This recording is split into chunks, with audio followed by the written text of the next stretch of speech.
système de sonar, cartographier des espaces et déjà déclare que c'est trop de pouvoir pour un seul individu, bah, la NSA adore le pouvoir, c'est bien quelque chose qu'elle aime. Et soyez absolument certain que Apple fait ces déclarations en vous disant non, nous on va protéger votre vie privée, et c'est vrai que d'un point de vue légal, ils vont se couvrir, ils seront entièrement couverts, mais vous avez un autre aspect légal qui est le USA Freedom Act et qui couvre entièrement la NSA si elle oblige Apple à mettre une backdoor dans ses données et à filmer subrepticement tous les utilisateurs d'Apple, à cartographier leur maison, à savoir où exactement sont leurs objets. Rien n'empêche la NSA de faire ça. La seule chose qu'aurait pu l'en empêcher, en fait, c'était l'utilisation massive du cryptage homomorphe par Apple.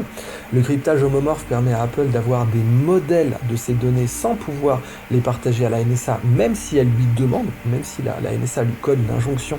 Apple peut dire, mais oui, moi je n'ai pas ces données, je n'ai qu'un modèle mathématique crypté de ces données qui a des propriétés qui me permettent de l'utiliser pour servir mes clients. Mais si je vous transmets ce modèle mathématique, vous ne pourrez rien en faire. C'est le principe du cryptage homomorphe. Sauf que Apple ne peut pas utiliser du cryptage homomorphe pour toutes les données de son Apple Vision Pro. Donc vous pouvez être absolument sûr que la NSA aura accès à tout ça. Et ça aussi, c'est un côté Matrix qui est un peu flippant. Maintenant, un autre côté Matrix, c'est le Tetris Effect. Quand vous jouez beaucoup à un jeu vidéo, vous finissez par en rêver. Et ça s'appelle en neurosciences le Tetris Effect. Et ben ça, c'est un effet neuroscientifique sur lequel table Apple pour se faire une place dans votre cerveau. Parce que aucune société n'est aussi neurotechnologique qu'Apple. Même Neuralink n'est pas aussi neurotechnologique qu'Apple. Apple a tout compris. Ils dépensent des fortunes en neurotechnologie. Ils peuvent éclater n'importe quel neuroscientifique du CEA ou du CNRS parce que leur budget et leur concentration de R&D est absolument sans commune mesure. Et surtout, ils sont beaucoup plus pragmatiques. Parce que quand vous êtes chercheur au CNRS, vous devez satisfaire vos pairs. Vous devez dire ce que pense le professeur Shapiro, le professeur John, le professeur Smith. Mais Apple, évidemment, en ayant cette recherche en interne, a le droit de pratiquer ce qu'on appelle des moonshots. Et le CNRS et le CEA détestent les moonshots, c'est des choses qu'ils ne veulent pas envisager. Dans une carrière, vous ne faites pas de moonshot, c'est-à-dire de viser la Lune, mais quand vous êtes chez Apple, vous êtes non seulement encouragé culturellement à faire des moonshots, mais en fait, vous êtes forcé à en faire. Et les moonshots neurotechnologiques et les moonshots neuroscientifiques qu'Apple a posés, les placent loin devant tout ce que sait faire le CEA ou le CNRS aujourd'hui. Apple est le roi de se faire une place dans votre cerveau. Et c'est pour ça qu'il passe souvent d'ailleurs pour un culte, que les gens pouvaient passer des nuits devant des Apple Store, et c'est ce qui va être le cas d'ailleurs pour l'Apple Vision Pro. Apple sait très bien se tailler une place dans votre cervelle. Il y a eu d'abord la mignonitude de leurs produits avec les ports arrondis, etc. Le fait de les rendre sympathiques, avoir le premier Mac qui disait Hello, etc. Mais maintenant, vous avez des techniques encore plus grandes. Alors vous aviez aussi les techniques dans les Apple Store, le fait de disposer les ordinateurs avec un écran un peu fermé pour que vous soyez obligé d'incliner vous-même l'écran pour vous approprier l'ordinateur. Ça laisse une trace neuroscientifique sur votre cerveau. Mais le fait que les apps elles-mêmes maintenant avec l'Apple Vision aient une profondeur, une ombre, et ben ça fait que vous allez en rêver la nuit. Ça fait que vraiment l'OS va rentrer dans votre réalité. Vous allez emporter l'operating system, le système d'exploitation d'Apple dans votre tête partout où vous irez. Comme certains supercalculateurs spatialisent leurs calculs et finissent par en faire une seconde nature, Apple va pratiquer ce que j'ai appelé dans ma thèse de doctorat l'hyperécriture, la spatialisation des contenus, les palais de la mémoire.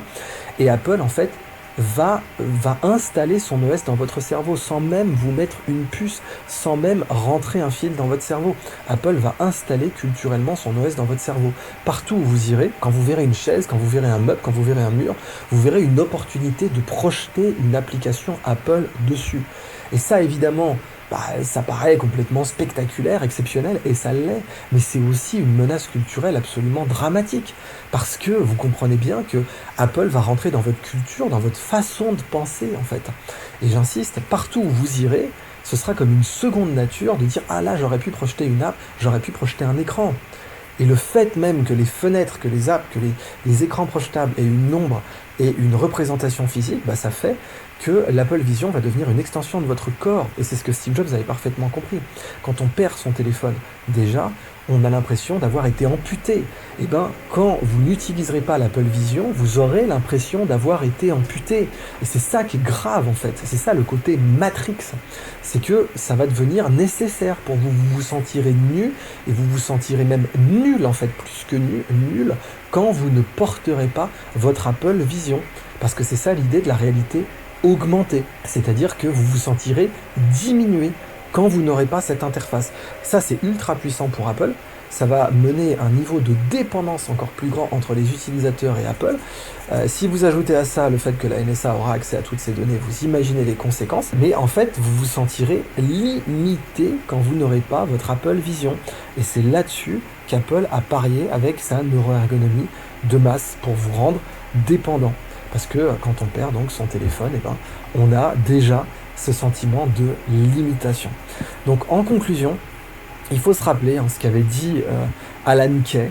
D'abord, Alan Kay qui a été vraiment très cité par Apple, c'était, voilà, il faut se rappeler que c'était la culture du LSD, que c'était Steve Jobs prenait du LSD, avait dit si Microsoft avait pris plus d'acide, ils auraient été plus créatifs, et Apple avait donc copié l'interface d'Alan Kay, qui était un prodige sous LSD, qui travaillait pour Xerox et qui avait inventé la souris et le Dynabook, l'ancêtre de l'iPad. Alan Kay avait dit un changement de perspective, ça vaut 80 points de QI, et il avait tout à fait raison. Et c'est ce changement de perspective qui a amené Apple là où il est. Mais Alan Kay avait dit aussi, ceux qui sont sérieux en matière de logiciel devraient faire leur propre matériel. Ceux qui sont sérieux en matière de software, logiciel, devraient faire leur propre hardware, matériel. Et c'est exactement ce qu'a fait Apple avec son Apple Vision qui va complètement explosé Facebook. Ça, il faut voir que Meta et Facebook sont morts. Ce que fait Apple avec l'Apple Vision est bien meilleur que ce qu'a fait Meta avec les budgets qu'ils ont eu, les tentatives qu'ils ont eues. Aujourd'hui, le matériel Meta est mort, soyez-en sûrs. Mais ce que fait Apple aujourd'hui avec ce nouveau matériel de réalité augmentée et de réalité mélangée, mixte, eh bien, va exploser complètement Meta. C'est à mon avis Microsoft qui va survivre, mais ça illustre complètement cette culture de faire leur propre hardware. Et pour moi, la conséquence de cette supériorité neurotechnologique absolue, eh bien, c'est que Apple va vous rendre complètement dépendant, que vous allez vous sentir limité quand vous n'aurez pas votre interface, que vous allez vous sentir diminué. Et surtout, de la même façon qu'un bébé, quand on lui mettait un magazine papier, il essayait de zoomer avec ses doigts, et bien maintenant, en fait, Apple est allé encore plus loin. Vous allez essayer de zoomer avec vos intentions, vous allez projeter du Apple sur toute votre vie, sur tout ce qui vous entoure. Et ça, pour moi, c'est quelque chose de très grave. Si les États avaient été intelligents, ils auraient essayé de créer un standard open source pour contrer ce que fait Apple, parce que là, Apple va s'inviter dans la totalité de votre expérience visuelle et kinesthétique.